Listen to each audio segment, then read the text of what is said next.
Now, it's Red Eye Radio. Gary McNamara and Eric Harley talk about everything from politics to social issues and news of the day. Whether you're up late or you're just starting your day, welcome to the show. From the Uniden America Studios, this is Red Eye Radio. All across America, we are Red Eye Radio. He is Eric Harley, and I'm Gary McNamara. Welcome. Oh, my God. You ready for this?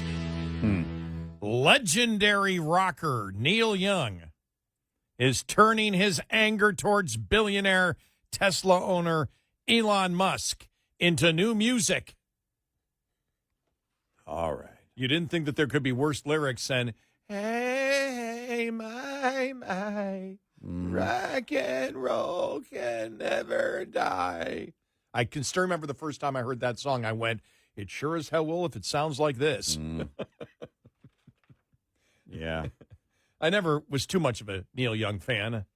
Heart of Gold was okay. I remember being in 10th grade and hearing that going, that's okay. But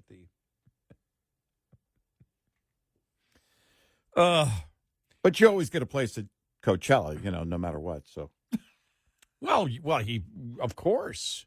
Isn't that more a protester thing now and not a music thing? I mean, hey, could you find some people that will, dance around, kind of sing, maybe kind of play guitar while they're being an activist? Yeah, get these jerks in a circle, and then, then they... And call them a punk band while they promote big government. And murder. And murder. And murder. Boy, it's not the 60s anymore, is it? Wow. We want to promote life and freedom and government leaving us alone. Now what do we want to promote? Waste, inefficiency, murder. Which represents, if you think about the Army of Luigi's comment, it represents not only murder, but the killing of the private sector. Oh, yeah. And it's not fear of the government. It's the government controlling. The fear of the loss of government control. Yeah. It's really, God, and Neil Young has no idea what he's promoting, does he? No idea. No. This is where you say they're not dealing with reality. But the singer-songwriter behind the classics like Rockin' in the Free World and Heart of Gold unveiled a new tune at a charity event in Los Angeles, a charity concert over the weekend, featuring lyrics slamming Musk and his electric vehicles. If you're a fascist, get a Tesla. It's electric. It doesn't matter. If you're a Democrat, taste your freedom. These are really the lyrics. I'm trying to do a bad Neil Young impression. Can you? Is it I'm possible? sorry. Did you just say those are really the lyrics? These are really the lyrics. I thought you were making it up. No. Those are really the lyrics. Would you start from the beginning on the lyrics thing? Okay. If you're a fascist, get a Tesla. It's electric. It doesn't matter. If you're a Democrat, taste your freedom. Get whatever you want. Taste your freedom. Young could be heard singing in clips taken from the Light Up the Blues benefit concert at the Greek Theater. All right. Progressive outlet The Daily Beast reported Young's new song is titled Let's Roll Again. Let's roll again. Wow. Man, was Tim Walsh at that benefit? That sounds really weak. Okay, here we go. Come on, Ford. Come on, GM. Come on, Chrysler. Let's roll again. Build something special that people need. Build us a safe way for us to meet. Build us something that won't kill our kids. and runs real clean. Those are actually the lyrics of the song. Wow. I'm not making this up. More lyrics came. China's way ahead. They're making clean cars.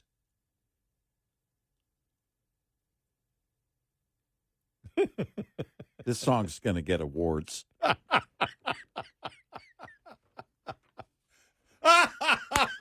He'll be presented with multiple trophies based on this crap. A special Grammy. He might get the Nobel Peace Prize, given the history. Oh, my gosh. Of the Nobel Peace Prize. You know, this fits in perfect, though.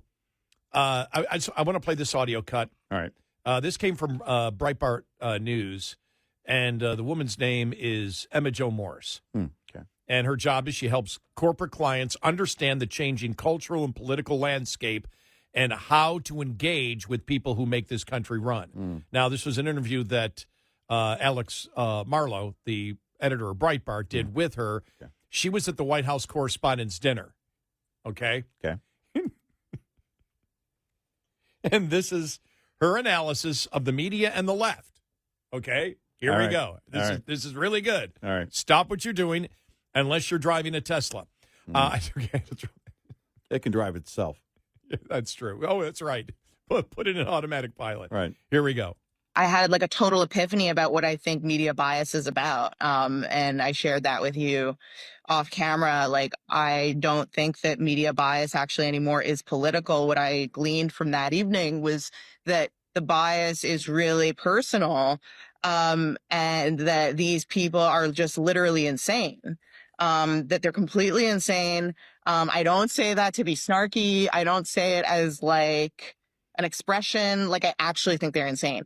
Like, there was multiple instances over the course of the night, over the entire night, where someone was saying stuff that the whole room seemed to agree with and applaud, and it was completely divorced from reality, which is how I define insanity. Like, when somebody has a perception that's just completely detached from what's observably true. Yes. And I saw that so many times in that night, and it occurred to me, I was like, wait, like, these people are crazy. Like, that's why their content is so off, is because they're just crazy. But it's true. It is. They're delusional. I know. It's what we've said before. Well, it's, you know, in this I don't know, weird, seems to be collective mea culpa by the left and the left media over Biden's cognitive issues is a great example of that, because I have to wonder how many of them actually at that time believed he was fine, believed the hype. Because what she's saying is, you know, what you heard her say is, when you're completely disconnected from what is observably true, what we can all see, that's the first thing I thought of. We can all see that. We can't diagnose it. We don't know why. We don't know exactly what's going on, but it's a pattern, and it's also a pattern that is becoming more frequent and worse in its nature. And let me give you a couple of examples. You look at the people that were on the left, that were Democrats, whether it's the Barry Weisses or the Matt Taibbis or the Michael Schellenbergers, or even the observations that you see from Democrats like Dershowitz or Jonathan Turley. Right. And they look at what the left has become, and that's one of their points, is none of it's based on reality. For example, we've seen the videos, you see them on social media, of the people on the left that freak out if you walk in with a MAGA hat on. Absolutely freak out. Mm-hmm. They absolutely freak out as if you are Hitler. And we've said this before. If you keep saying that somebody is Hitler, there are going to be people that believe you on it. When you say, for example, as the leadership of the Democratic Party has said, that the Republican Party or Trump is a fascist, yet you are the party that actually attempted to censor media in this country and were successful at censoring media, something that to the degree that's never been done. and you're a Democrat voter, you ignore that completely as if it never happened. You ignore the Russia collusion hoax.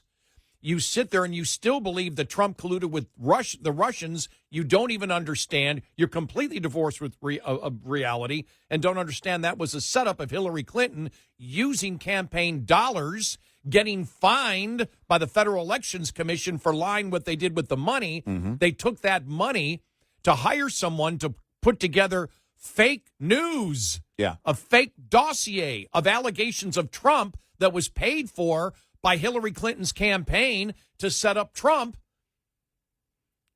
And they look at the Republicans and Trump and say, you guys are the fascists, you're the authoritarians, you're Hitler, when there's no evidence of that at all. There's zero evidence, and maybe that's the reason, Eric. I think she's got a great point. Maybe that's the reason they never give up on it, is because they're so divorced of reality that they actually believe it. They believe it's true. So they're not going to they don't look at it as this isn't being effective politically. They're like, no, it's true. Trump is Hitler. Republicans are Hitler. Right. They actually, what does Elon Musk do? What did Elon Musk do to get anybody to be angry at him? He wanted to get rid of fraud and waste. He wanted to get rid of fraud and waste in the government. Something Obama wanted. And then they become the Or said he wanted. Well, then it becomes he's the oligarchy. He's only in there to make money. Yeah. Well, that's not what happened to Elon Musk. He didn't make money off of this. He lost money off this. Oh, yeah. So nothing is based on reality. So she has a great point. If somebody bases an opinion on something that is demonstrably not true, what is that? If your conclusions in your brain are based on something that is not reality, and it's pathological, you never, ever look and say, well, you never tried to connect the dots. There's never any critical thinking. You never search for the truth. You hear it. You believe it. You love it. You will sacrifice everything for it. Mm-hmm. What is that called? Is that normal? No, you're delusional. When you say a man can be a woman because the man says so, none of that is based on any truth at all. None of it. No. Yet you believe it. Yep. What is that? And she made a great point. I'm not saying that to be snarky. I'm saying that when you base your conclusions over and over again over a long period of time on something that is self-evident is not true. And you can look at, too, the whole Biden thing. Mm-hmm. Well, we must have missed this. How did we miss? Shut up. No, I think a number of them actually bought into it. When you buy into it's like someone who is a wholly dishonest person. Well, what are they doing in that regard? Well, the psychology behind it will tell you they're actually convincing themselves of their own lie. Mm-hmm. So how does a person get to a delusional state in terms of the political spectrum? You believe it. You believe it. You believe it. You keep hearing it and repeating it, having the conversations, seeing others repeat it, having conversations with people you know, talk about it, and you buy into it wholeheartedly. You believe it. The Costanza narrative. It's not a lie. If you believe it. If you believe it, which actually is true. That's their truth. Yeah. You know, I remember when Speaker Johnson talked about the meeting with Biden, and he said there was something going on, and I talked to him about, when you signed this, and he said, I didn't sign that. I didn't do that. And Johnson said, look, I don't think he was lying in that moment. He actually, in that moment, didn't remember signing it. Well, now we have to ask questions about the auto pen. But if he's not aware of it, for whatever reason, then he doesn't believe he did it. Well, you can become also delusional, which is it's not a cognitive issue, but you have to change your thinking in order to, I'm going to invest in my mind, in so many conversations, so many Google searches on how I'm going to make this true in my mind. That boy is a girl. Yeah. And here's the thing, too. Because if that person who claims they're a girl and is a biological boy believes it, that's how they live their life. So it doesn't, all of that goes to what is it that you actually believe to be true? Well, one of the keys, I think, that I started noticing a few years ago, well, that's your truth, I have my truth. Well, I always go back to there's always two sides to the story. No, there isn't. There's one, the truth. Well, you can look at the truth and have a different opinion of the truth. You can have a different opinion, right. But there's no two sides of it. It's the truth. Right. But the actual thing now, and that's the whole point, the opinion, well, I believe that a man can be a woman. Well, a man can't be a woman. Right. It's That's scientifically impossible. There's no science that says it at all. And I love it when they say, no, there's science. All the scientists, the consensus is it's true. Mm-hmm. Well, then they're lying to you. Right. Because we all know the science. They believe something that isn't real. Right. We all know the chromosome makeup. Right. We know it. Yeah. And again, to her point, they believe something that isn't true. Yeah. 866-90 Red Eye. This morning's USDA Farm Report is brought to you by House Products. Tested, trusted, guaranteed since 1920. The numbers in the latest USDA topsoil moisture report for the period ending April 27th. They're starting to reflect all of the recent moisture across the nation's midsection, which translates, according to USDA meteorologist Brad Rippey, to national trends, such as short to very short topsoil moisture. The percentage has now dropped to 28%.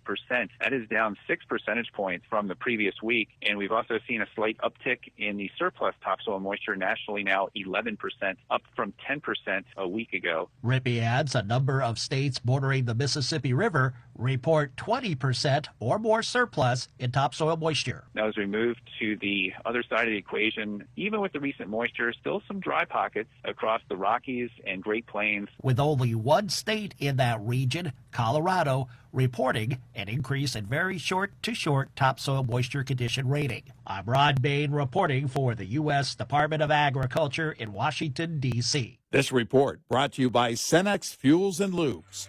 Get in touch with Red Eye Radio, toll free at 866-90 Red Eye.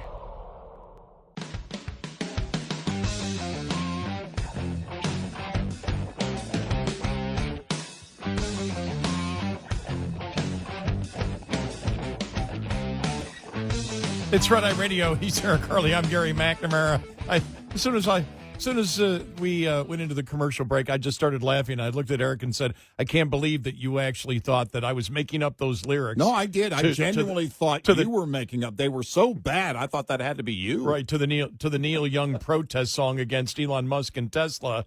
And I start reading the lyrics, trying to do a dumb, I don't know. I'm trying to do an imitation of Neil Young, and I look at you and say, those are the real lyrics. Yeah. No, I said, what? And in my mind, because I'm thinking you're just kind of I didn't even know you were reading. I thought you were just kind of, making a joke. And it's like, he's going to keep this going. This bit's going to go a minute. And then you said, those are the real lyrics. And then my brain said, hey, it sounds like Gary said those are the real lyrics. You're kind of hard of hearing, Eric. Why don't you ask him to say it again? Coming up in the bottom of the hour, 2 audio cuts of the day. Yeah. You want to hear these. Yeah. Unbelievable. Wow.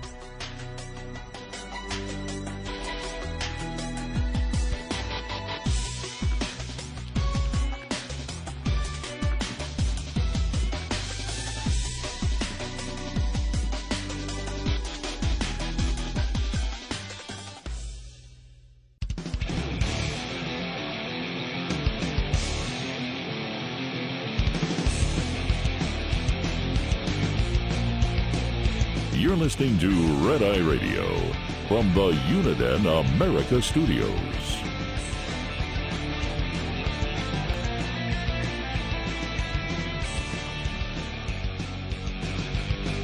And I'm Gary McNamara along with Eric Harley. And here we go. Ready? All right. What do you got? Tim Walz yesterday. Okay. All right, fine. They both were in the news. Yeah, they were. This is like a golden oldie here. Yeah. And it's interesting because Walz has been making a lot of comments lately. And a couple of weeks ago is when he talked about the fact that that Republicans were afraid of his new kind of masculinity. Yeah. And we were like, oh, okay. Yeah. Well, what's he talking about now? Hmm. All right, and this is what he said at the Institute of Politics. I knew I was on the ticket. I would argue because we did a lot of amazing progressive things in Minnesota that improved people's lives. But I also was on the ticket, quite honestly, because I could code talk to white guys watching football, fixing their truck, doing that I could put them at ease. I was the permission structure to say, look, you can do this and vote for this. And you look across those swing states, with the exception of Minnesota, we didn't get enough of the. Yeah. Do you know how racist that is, what he just said? This is where liberals and Democrats can be absolute racists. Mm-hmm. And they're never called out by liberals on it. No. Think about how damn racist that is. I could code talk to white guys watching football. Right. That I was the permission structure. Right. You can vote for a black woman because I'm the white guy Right. telling you that it's okay. Well, because I would ask him, are you saying those white guys were just voting for you and could overlook the woman of color on the ticket?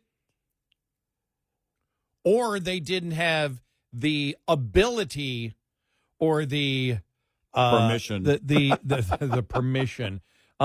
They would never have voted for her because they're all racist and she's a black woman. Yeah. And wow. But the other racist part is Kamala Harris needed a white man. Right. Yeah, no, that's it. With an intense masculinity. Yeah, she needed to make her campaign more white. Yes. Wow. And I was the permission structure for her. Wow. I'm the one that gave you permission to vote for a woman who is of multi-nationalities. Yeah. I forgot about all of that. Yeah. Man, just. And he's bragging about that. I know. I mean, they cannot get rid of identity politics. They judge people by groups and not individuals. Absolute racists is what they are. Tim Walz just proved right there. He just told you, hey, I'm a racist. Wow. Yeah. Because I agreed to be the permission structure. I was the permission structure. Can I ask one question? Who the hell talks like that? These are permission structures. I'm sorry, is somebody here the permission structure? Can the permission structure please raise their hand? It's like, what? Welcome to the meeting. Can I talk? Can the permission structure allow me to talk? Wow. Now, I was waiting for him to follow up and say, because without me on the ticket, she wouldn't have won. Oh, wait.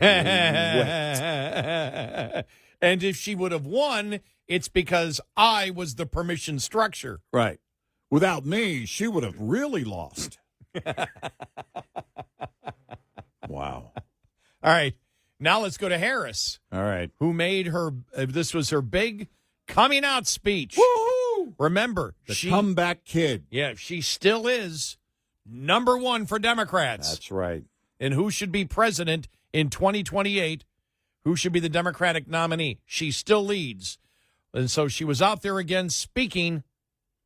Well, not again. She was out there for the first time with her first major speech. Let's see if there is a new, re-energized Kamala Harris or it's the same old, same old. Yeah. Here we go. In fact, please allow me, friends, to digress for a moment. Okay. It's kind of dark in here, but I'm asking a show of hands. Who saw that video from a couple of weeks ago, the one of the elephants at the San Diego Zoo during the earthquake? Google it if you've not seen it. So that scene has been on my mind. Everybody's asking me what you've been thinking about these days. Well, so in the video, for those who haven't seen it, here those elephants were. And as soon as they felt the earth shaking beneath their feet, they got in a circle and stood next to each other to protect the most vulnerable. Think about it. What a powerful metaphor.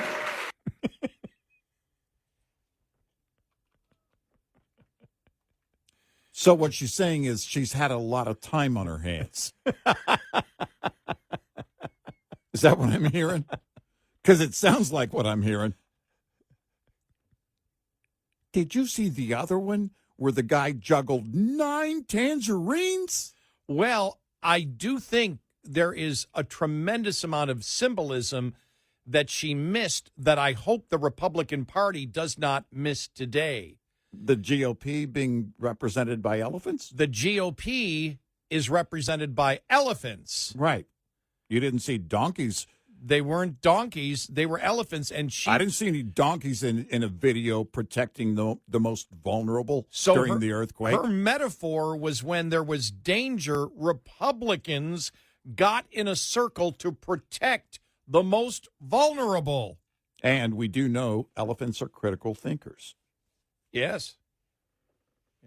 Thanks, Kamala. So, Scott Jennings, we hope you're listening, and you can use that on CNN tonight. I'm sure he's on it. Because the first thing I thought when she said the word elephants, Same I'm like, with me. Oh, man. I was like, this is too good. Right. Oh, my God. Because if the elephants had scattered, and run, she could have said, see, the elephants represent the GOP. They run from the problem, which also would have been silly. But if she's going to make that point, well, let's take a look. Elephant phobic too. Mm-hmm, exactly. We can't have that. If you're gonna make that point, and the liberals are all about symbolism, and the symbolism right there, those elephants, conservative, clearly protecting the most vulnerable. Yeah.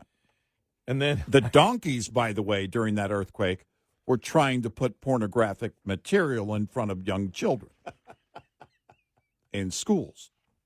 It's a fact. No one made a video of it, and I probably just made that up just now, but it's true. Oh, my. I mean, we can do this all day. That's just so stupid. Are they not thinking? Permission structure? I can't handle Really? Permission structure. Permission structure, elephant by the way, stories. I'm sorry, Tim, do you want to circle back to your masculinity when you use words like permission structure? Wow. Now, see, in your life, that's your wife. My permission structure? Yes. Well, I was going to refer to her as my roadblock, but okay. Same thing. Roadblock. Permission structure.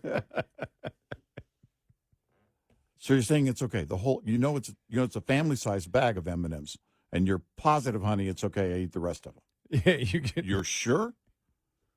Hey, kids. Sorry. My permission structure said move forward on this. No M&Ms for you. I mean, it's so bad. It just really. Yeah, it's just insane.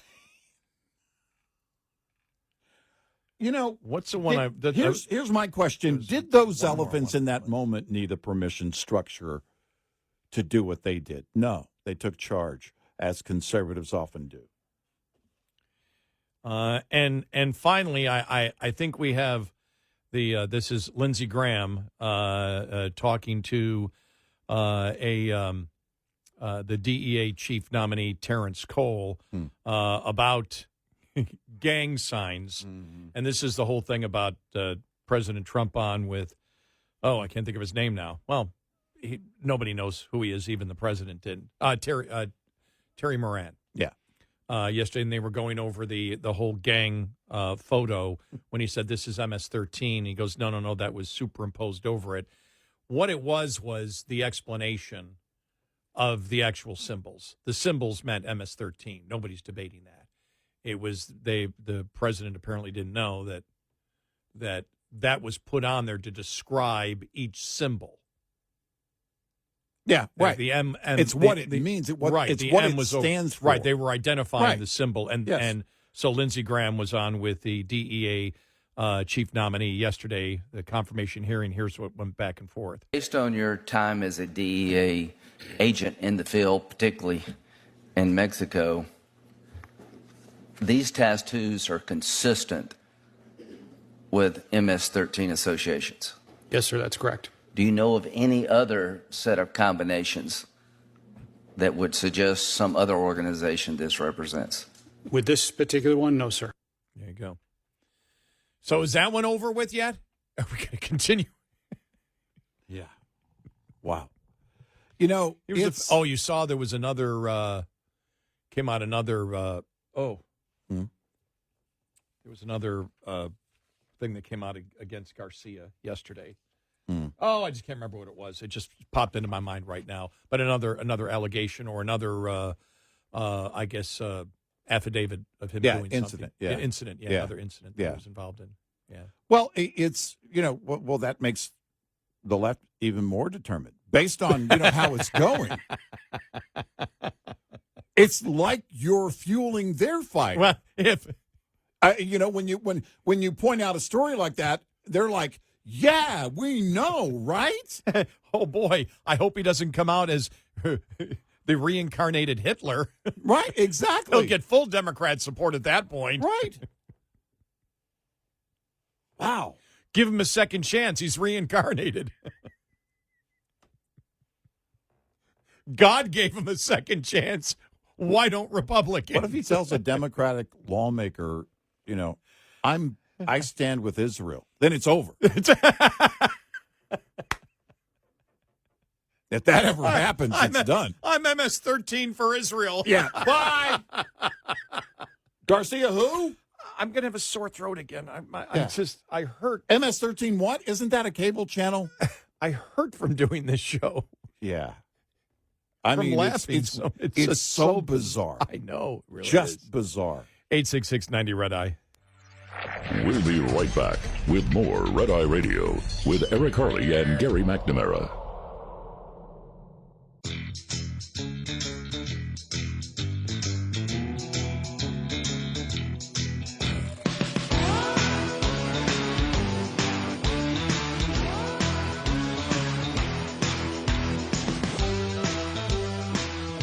It's Red Eye Radio. He's Eric Harley, and I'm Gary McNamara. I just can't wait to see if there's any response from Democrats to Kamala Harris's comeback speech or how the media looks at it, like in editorials today. Yeah. I can't wait to see that. Yeah. Walz was already mocked like crazy yesterday. I mean, that won't even make it to today because it was just so delusional that he was the permission structure permission structure for white men to vote. Yeah, well, I was waiting for somebody, in the audience to say, yeah, and how did that work out? Yeah, they're so racist. I mean, they really are. And they don't even hide it anymore. Permission structure. Listen, white people, white men, it's okay. It's racist. I'm here. It's racist on both ends. I'm the hero. It's racist on both ends. That white men are all racist and won't vote for a black woman unless a white male, strong figure like Walz is the permission structure. And the other thing the other belief that Kamala Harris doesn't have the ability. She doesn't have the ability to do it. To convince anybody or everybody to vote for her. Right. I mean, it's just, I'm telling you, they're so blatant in their racism. Don't even hear it. They don't even know it. They're saying it.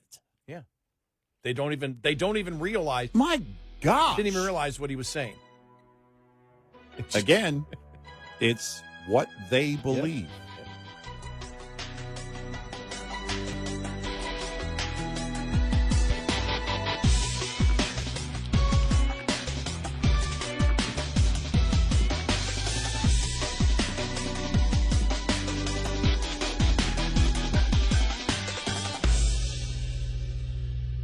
This is Red Eye Radio on Westwood One.